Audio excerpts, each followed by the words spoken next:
When using the alarm clock camera, make sure it's plugged into a power source. Ideally, it should be set up to where it can see the entire room.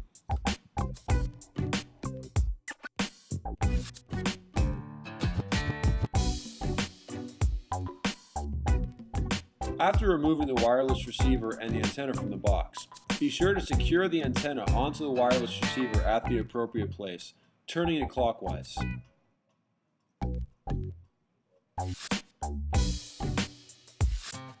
If you plan on using your receiver for a long time or recharging it, plug it in. Also, before use, make sure that you have turned it on and that the switch is set to channel 1.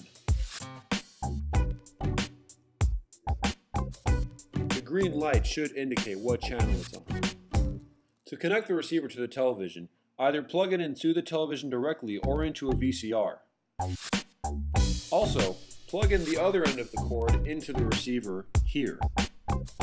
The camera and the alarm clock will broadcast to the receiver, allowing you to view the video feed on the television.